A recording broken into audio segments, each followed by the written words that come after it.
Merci de regarder ce programme d'édification partout dans le monde. Nous en sommes fiers et reconnaissants. Vous nous regardez partout où vous êtes. Vraiment, c'est un réel plaisir de partager une parole comme celle-ci. Donc tout le temps, nous sommes là. Il y a beaucoup de difficultés que nous sommes en train de traverser presque chaque jour. Mais chaque fois, il y a l'homme des dieux. Il nous amène toujours un message d'édification. Bienvenue, pasteur. Merci. Ravi de vous retrouver. Je sais très bien que tout le monde entier nous regarde présentement. Moi, personnellement, en coulisses, je vous connais. Et pour la première fois, ceux qui vous regardent sur Hosanna Télévision à Lubumbashi, ceux qui vous regardent sur Pactol partout dans le monde, et voire même les réseaux sociaux, je peux parler de Facebook, YouTube, et Twitter, etc. Dites-nous ce que vous êtes. Bon, je suis Dieudonné Nzengo, c'est mon nom. Je suis marié à une seule femme. J'ai 6 enfants, 3 garçons, 3 filles. Je suis serviteur de Dieu dans le corps de Christ, mais aussi les représentants légaux de la communauté charismatique Cité des Refuges, dont les églises sont en République démocratique du Congo, notamment aussi ici à Lubumbashi où vous me recevez, et également aux États-Unis à Dallas. Le représentant légal de la cité charismatique Cité des Refuges. Cité de Refuge. Oui. Alors dites-nous, parlez un peu de votre parcours. Comment vous êtes arrivé à pouvoir devenir représentant? Qu'est-ce qui vous étiez venu? Ou les seigneurs vous étiez apparus pour dire que non, directement, le pasteur Dieudonné devient pasteur? Bon, c'est trop de choses à dire en moins de temps. Et j'ai rencontré le Seigneur lorsque j'étais étudiant à l'université, ici à Lubumbashi, autrefois à UNASA, campus de Lubumbashi. Et je suis venu à l'université comme tous les jeunes gens. J'ai été emporté par le mouvement de la jeunesse. Sans pour autant avoir l'ambition d'être pasteur. Non. Je viens notamment d'une famille chrétienne, et des chrétiens protestants.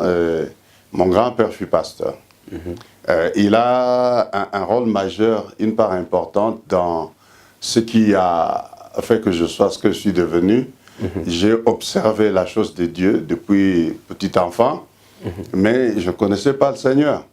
On peut évoluer dans l'église, on peut être avec des gens qui parlent de Dieu, mais sans connaître Dieu lui-même. C'était mon cas. Donc, à un moment donné, ayant été initié selon la parole de Dieu, selon les choses de Dieu, et il est arrivé un moment où je me suis éloigné de l'église. Pourquoi? Parce que en moi, il y avait d'autres réflexes qui s'opposaient à la parole de Dieu que j'écoutais, et je commençais à développer d'autres pulsions, et je me suis trouvé loin de l'église. Et là, j'arrive à l'université,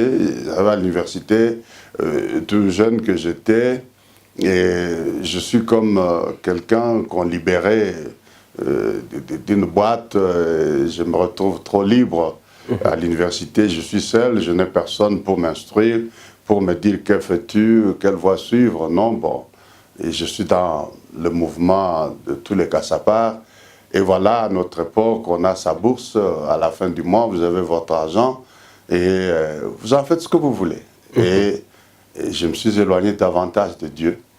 Et c'est sur ce chemin-là que Dieu va me rencontrer.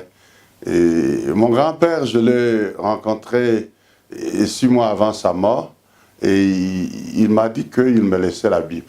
Il me laissait la Bible comme cadeau, comme héritage. Voilà. Et que si j'apprenais qu'il est mort, que j'aille chercher la Bible. Qu'est-ce qu'il avait un peu poussé de pouvoir juste vous laisser la Bible par rapport à autre bien matériel, il m'a dit la Bible. Il m'a dit qu'il a beaucoup prié pour moi depuis mon existence et qu'il avait demandé à Dieu que je le serve. Bon, quand il me disait ça, moi, je trouvais que c'était le délire d'un vieillard qui finit sa vie. Bon, il n'y a rien à voir avec ça. Et c'est ainsi qu'il m'a dit qu'il me laisserait sa Bible. Bon, quand il est mort, effectivement, il a laissé une malle. Une malle, il a dit que ce soit moi seul qui viendrais prendre et ouvrir. Et il avait laissé des habits. Il a demandé que je partage les restes bien avec tout le monde, mais que la Bible, je prenne. Et que lui, il disait que je prêcherais la Bible. Et bon, moi, je n'ai pas discuté ça. Et je suis parti, et 6 mois après, il est mort. Et 6 mois après, j'ai rencontré Christ. Et c'est parti. J'ai évolué dans cette ville. Et c'est ici où j'ai fait mes premiers pas. Et le Seigneur m'a conduit. Et pas après pas, je me suis retrouvé à Kinshasa et ainsi de suite, pour le dire en résumé, si vous voulez. Et enfin, l'église a commencé. La vision Cité de Refuge, je l'ai reçue à Kinshasa, mais nous avions déjà, pendant que je travaillais ici, nous avions déjà commencé, sans son nom, une action avec Dieu sous forme de cellules de prière qui a germé, qui a évolué. Et pendant ce temps, nous avons eu ceux de nos enfants qui étaient restés ici, qui ont gardé l'attachement à moi. Et dès qu'enfin la Cité de Refuge est officiellement née, ils se sont directement réintégrés dans ce que nous faisions. Et bon, j'ai évolué avec le travail, il a grandi. Et pendant ce temps, j'étais invité par-ci par-là pour le ministère. Et on a évolué, j'ai eu mes formations d'une manière ou d'une autre. Et ben voilà, pour ne pas prendre trop de temps sur ça, je suis celui que Dieu a utilisé pour implanter la communauté charismatique Cité de Refuge. Et par surcroît, étant celui qui en a été à la tête, et je suis ipso facto son représentant légal d'après la loi. Ça, c'est d'après les structures du pays, et je représente cette communauté devant l'État. Eh bien, nous avons l'ouverture de cette communauté à l'étranger, et je suis également son pasteur à l'étranger. Donc, je suis le numéro 1 de la communauté et je travaille avec beaucoup de pasteurs autour de moi. Nous sommes en train de penser au révérend pasteur Zachary Kabengele, qui nous regarde d'ailleurs en ligne. Il est là, scotché en train de nous regarder, qui est aussi visionnaire d'une grande communauté. Ainsi dit vraiment, chapeau bas à vous, nous sommes vos enfants. Sans oublier Lolo Moutima qui nous regarde depuis la France, le patron de Pactol Télévision. Alors, pasteur, ça fait déjà pratiquement combien de temps que vous êtes dans l'exercice ministériel? Je suis dans le ministère depuis beaucoup d'années. Et il faut retenir que le ministère, d'une manière active, j'y suis entré totalement en 1987. Et je fais le chemin et le Seigneur est en train de confirmer à chaque pas et son appel. Mais avant 1987, j'avais déjà commencé à prêcher à gauche à droite. Et là, j'ai engendré les premiers enfants dans la foi dans les années 84, 85.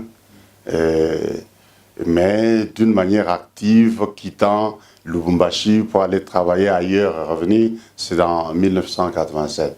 Et je suis depuis dans le ministère. C'est tout ce que je fais.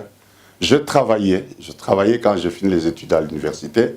Et quand j'ai reçu cet appel actif dans le ministère, j'ai arrêté ce que je faisais. Et c'est autour des années 87. Et que je suis en train de servir Dieu à full time, donc à plein temps, totalement vivant du ministère. Très important, une question me vient en tête. Oui. Je ne sais pas comment vous vous partagez. Vous avez une paroisse à Kinshasa. Oui. Peut-être très souvent, vous êtes à Dallas. Alors vous faites comment? Il y a deux personnes qui s'occupent de la paroisse au niveau de Kinshasa, ou bien c'est toujours vous-même qui faites un peu ce type de navette? Je réside actuellement à Dallas, aux États-Unis, depuis 6 ans. Et je fais le travail avec une équipe. On ne peut pas faire l'œuvre de Dieu seul. Je chapeaute une équipe de ministère. Et ici, à Lubumbashi, nous avons une équipe de ministère. Et à Kinshasa, à Mbujimaï, à Liba-Congo, partout où nous nous retrouvons, nous avons nos gens. Et nous faisons l'œuvre de Dieu sous la direction du Saint-Esprit. Mais je viens régulièrement aussi ici. Je viens à Kinshasa particulièrement 1-2 fois l'année et je suis établi à Dallas où je gère le travail que nous avons commencé à Dallas. Et nous avons un pasteur qui est mon fils aîné qui est avec moi à Dallas, qui m'aide, le pasteur Trésor, quand je suis absent, c'est lui qui fait le travail en ce moment. Et Dieu nous a fait grâce qu'il puisse être appelé au ministère. Il est né pendant la période des sacrifices pour le ministère. C'est un enfant qui est né et qui a grandi pendant que j'ai tout quitté pour servir Dieu. Et il a évolué dans mes premiers pas de prière, mes premiers pas de recherche de Dieu. Et Dieu m'a fait grâce, il l'a appelé au ministère. Il travaille avec moi à Dallas et il est en train de m'aider en couvrant mes absences. Mais à Kinshasa aussi, j'ai une équipe de pasteurs qui travaillent avec moi, coordonnant toutes nos églises de la place, chacun à la tête d'une église, mais d'autres constituant une équipe ministérielle qui travaille avec moi à la paroisse centrale où je suis. Et ainsi que dans d'autres provinces, le Seigneur nous aide à faire le travail dans la même vision, dans la même compréhension des choses. C'est un grand historique. Vraiment. Et d'ailleurs, vous êtes en pleine chaleur du séminaire, que d'ailleurs vous êtes parmi les orateurs, et très très souvent c'est ça même le thème tiré dans le livre de Jérémie, le chapitre 1er, au verset 9 à 10, détruire les œuvres du diable et planter la gloire des dieux, et vous êtes beaucoup plus focalisé sur Jean 10, sur Jean 10, voilà, et vous avez parlé de 3 éléments, si je peux dire, ou parvenir peut-être à paraphraser, 3 verbes. Vous avez employé le verbe égorger, le verbe dérober, et le verbe détruire. J'étais là dans la salle, on a participé, c'était vraiment bien, et ça sera d'ailleurs une opportunité à tous ceux qui nous regardent en ligne et ceux qui vont nous regarder à partir de Pactol et aussi à partir de Hosanna Télévision. Et c'est un peu brièvement de nous expliquer, parce que tout le temps vous aviez parlé de ce voleur qui ne vient que pour dérober, égorger et détruire. Ben, je suis rentré dans le sujet dans lequel l'Église se trouve, en plein jeûne et prière et séminaire. Je suis rentré dans ce programme-là avec comme sujet, j'ai opté pour plus me focaliser sur la destruction des œuvres du diable.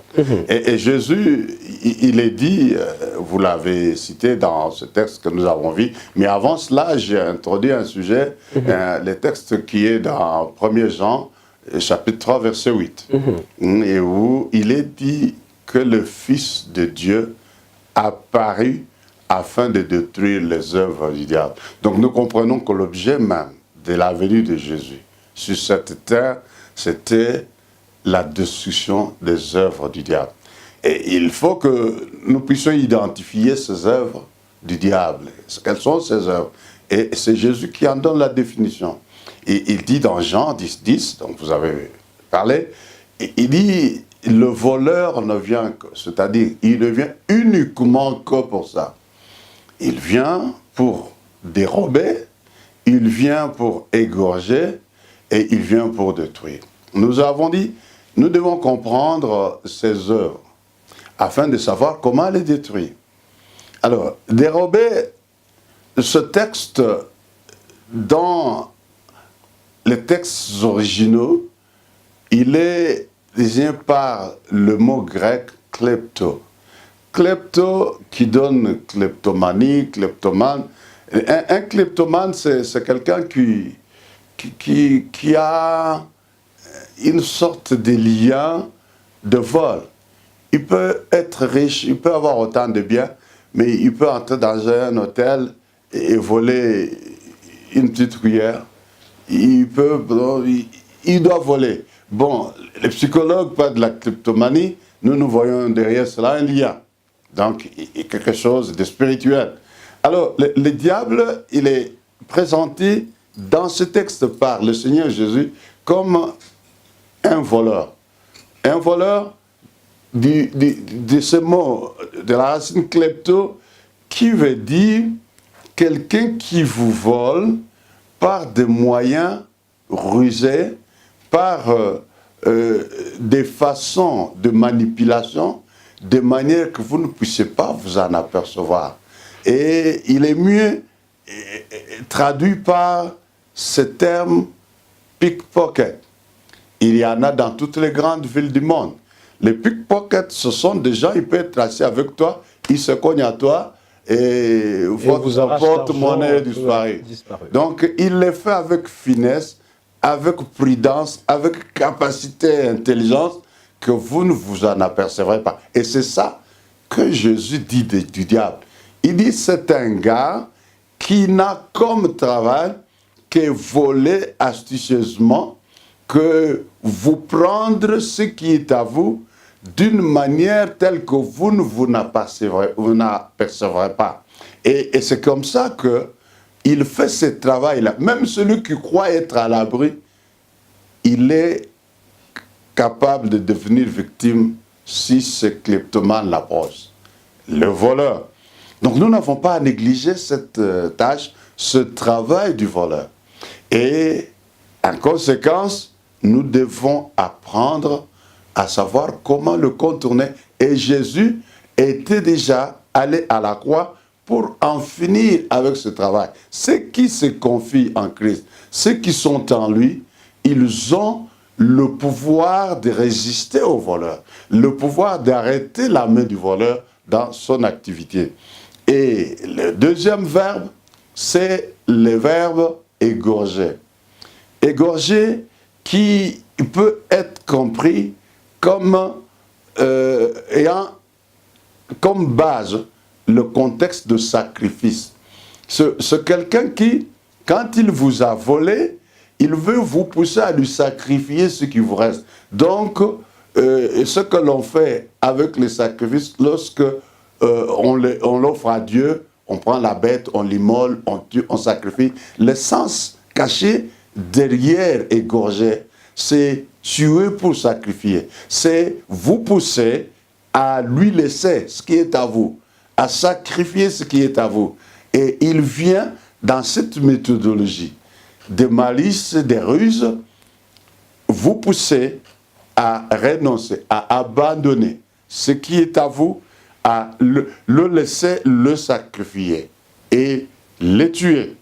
Donc, égorger n'est pas simplement tuer pour tuer, mais que lui jouisse de ce qui vous est destiné. Ce qui s'est passé au jardin d'Éden.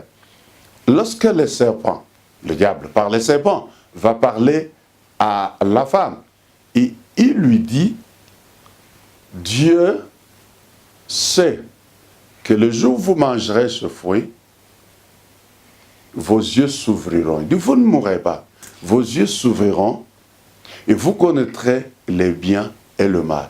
En d'autres termes, vous serez comme des dieux. Il leur avait dit. Il dit, vous serez comme des dieux, vous connaîtrez le bien et le mal. Mais quand nous lisons la parole de Dieu, à la création, Dieu a dit, faisons l'homme à notre image, selon notre ressemblance. Alors, quand Dieu dit à notre image et selon notre ressemblance, qui ressemble à Dieu et comment?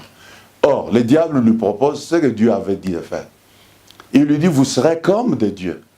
Mais Dieu a dit, faisons-les à notre image, selon notre ressemblance, c'est-à-dire comme nous. Et la ruse du diable se manifeste là-bas. L'homme a la chose précieuse, mais on la lui promet dans la négation. Et lui, il croit que c'est ça la vérité et l'avantage. Il accepte, il sacrifie ce qu'il avait. Donc ça a été tué par rapport à lui.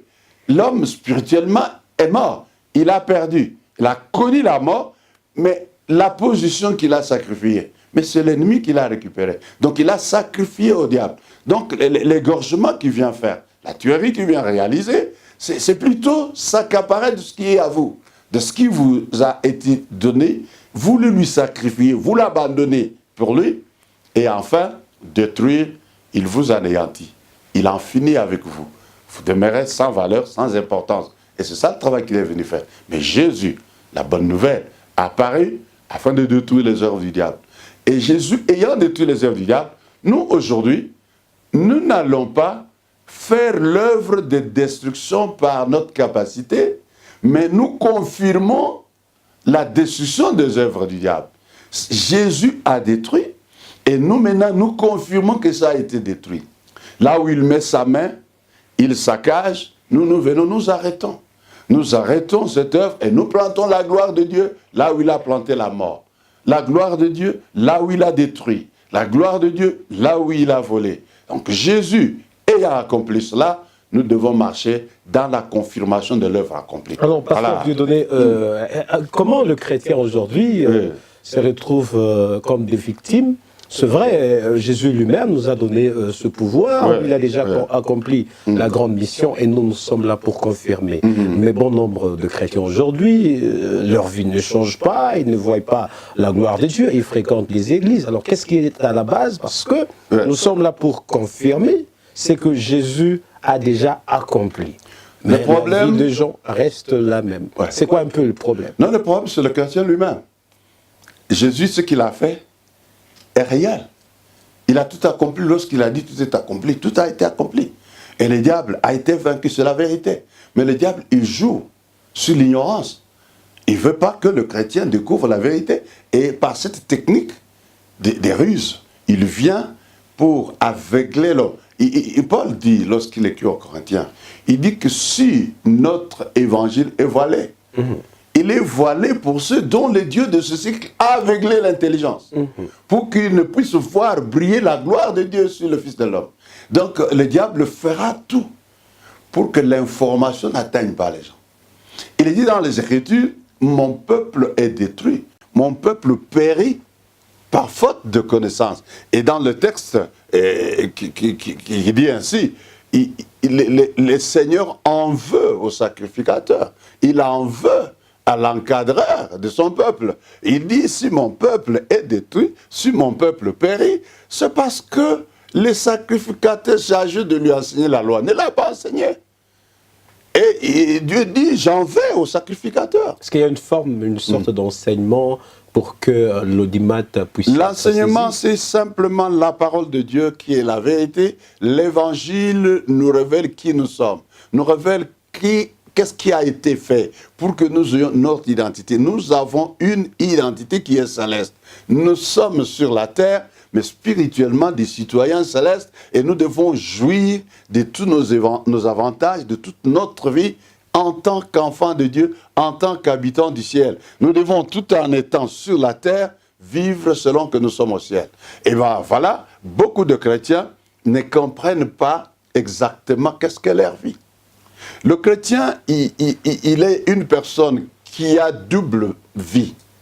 Il a la vie céleste et il vit dans le corps sur la terre. Et tout ce que le chrétien est selon qu'il est au ciel, il le définit et le vit dans sa vie physique sur la terre. Ainsi, il y a deux dimensions de vie. Nous avons la vie en tant qu'esprit, la vie de Dieu, que nous avons avec tout ce que nous avons comme capacité en tant que citoyens célestes. Et nous vivons sur la terre. Sur la terre, nous sommes limités. Sur la terre, nous avons des blocages autour de nous. Et voilà que la vie du ciel nous amène au-delà de ces limites. Là où la terre, dans ce corps physique, nous bloque, nous avons la possibilité d'aller au-delà quand nous prenons conscience d'être des entités célestes, des entités spirituelles. Et le chrétien qui vit selon que la vie se présente à lui dans les limites du visible. Le chrétien ne sait pas que lui peut aller au-delà du visible. Il peut aller au-delà des limites qui sont manifestes parce que lui, il a la capacité d'aller au-delà. Quand on parle d'Abraham, on dit qu'Abraham a espéré contre toute espérance. Et qu'est-ce que cela signifie? Abraham avait l'espérance selon la vie matérielle, selon les limites de ce monde. Mais à un moment donné, Abraham est arrivé au bout de ses limites, rien n'a marché. Il fallait qu'il change de méthodologie. Abraham est allé au-delà. Au-delà maintenant de l'espérance selon les hommes. Il est rentré dans une autre dimension d'espérance. Il est rentré dans la dimension de Dieu et le miracle est intervenu. Donc le chrétien a besoin d'informations. Malheureusement, beaucoup d'enfants de Dieu sont dans l'ignorance. Ils vivront sur la terre, mais ils n'auront pas vécu le potentiel de la vie que Dieu leur a donnée. Et je disais, hier, nous tenions notre enseignement, j'ai dit qu'il y a beaucoup de chrétiens, que quand ils iront au ciel, on leur montre ce que devait être leur vie sur la terre. Ils vont supplier Dieu pour entrer sur la terre, mais ce sera tard. Il est donné à l'homme de vivre une seule fois. Après une seule fois. C'est fini. Et par rapport au troisième verbe, détruire, qu'est-ce qu'on peut comprendre juste dans pratiquement 3 minutes? Nous devons comprendre que ce verbe détruire a l'essence de rendre sans valeur. de rendre inutile, sans importance. C'est-à-dire que ce que Dieu vous a donné, ce que Dieu a fait de vous, la vie que vous avez, le diable, quand il vous a volé, et quand il a égorgé, il a sacrifié pour lui ce que Dieu vous a donné, il va vous conduire au néant. C'est-à-dire, il nuit. Ça, c'est nuire. C'est nuire totalement, c'est le néant, c'est sans valeur et sans importance. Et aujourd'hui, il y a réellement des hommes qui vivent comme ça, qui sont une ruine. Le mot vrai, c'est ça, la ruine. Et il y a des gens qui sont une ruine. Et ce n'est pas pour ça que Dieu vous a créé. Je prie pour quelqu'un ce matin qui est passé me voir, il était très malade et il a connu un coma de longs jours. Et il avait fait l'AVC, il a fait un long coma, il est ressorti de là. Et il parle, il marche avec une certaine paralysie. Et je lui ai dit, si tu vis, c'est une preuve que Dieu a encore des choses à faire avec toi. S'il n'en était pas ainsi, tu serais mort. Tu n'allais pas te relever. Si tu t'es relevé, c'est la preuve que Dieu veut t'utiliser. Et maintenant, tu dois te focaliser sur les raisons pour lesquelles il t'a retourné sur la terre. Tu étais un mort. Il m'a dit qu'il était, il était comme quelqu'un qui a dormi sans conscience et que il s'est réveillé. Il ne sait pas pendant combien de jours. Lui, il a dormi le soir, il s'est réveillé le matin. Non. Mais je lui ai dit, Dieu qui a permis que tu reviennes. Et tel que je te vois, j'en ai la certitude. Il a des choses à faire avec toi. Accroche-toi à ce qu'il a des choses à faire avec toi. N'écoute plus l'ennemi qui va te dire, regarde comment tu es devenu une ruine. Tu as manqué ça. Ça, c'est son travail. Et que celui qui t'a entraîné par des attaques d'AVC et consorts à ça, parce qu'enfin, il veut faire de toi une ruine, détruire. Rester sans valeur, sans importance, sans signification. Et Dieu soit loué, il t'a ramené à la vie. Focalise-toi sur l'essentiel de la vie. Dieu a besoin de faire quelque chose de nouveau et de spécial.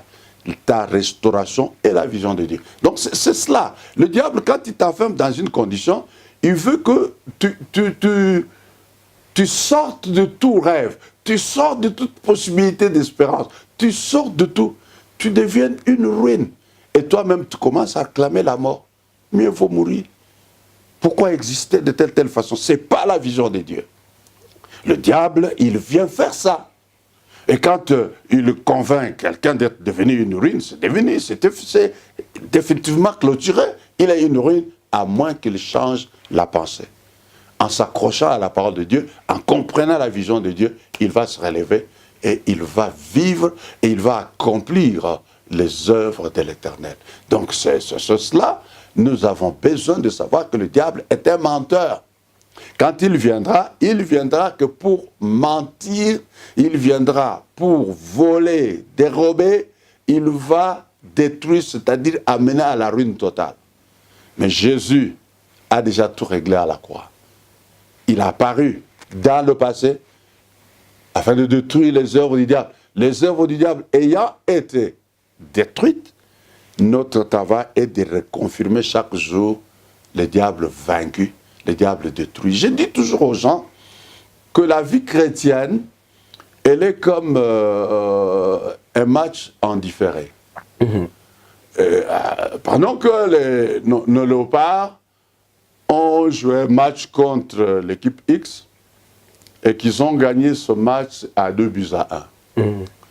Maintenant, vous avez suivi le match. Moi, je ne l'ai pas suivi. Je ne suis pas au courant que le match a eu lieu. Je viens, je vous trouve en train de regarder les matchs qui repassent en différé. Ben, admettons que l'équipe adverse avait marqué le premier but. Et bon, moi, je suis assis là-bas. Quand on marque le but là, je suis troublé. Oh, mais nous avons perdu, ils nous mènent.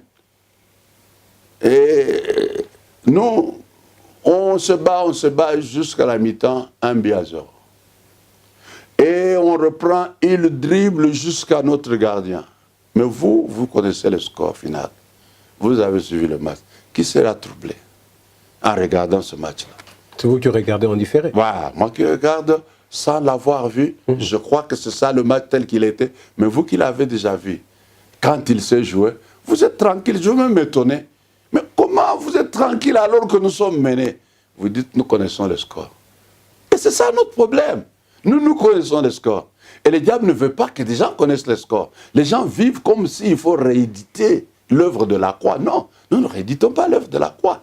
La croix a tout accompli. Vous savez, lorsque Pierre a prêché l'évangile, la première bonne nouvelle, le jour de la Pentecôte, et ceux qui étaient là, touchés par la parole, ils ont dit à Pierre, « Oh homme frère, que ferions-nous » Parce qu'il a donné tellement la parole qui les a interpellés, qui les a saisis.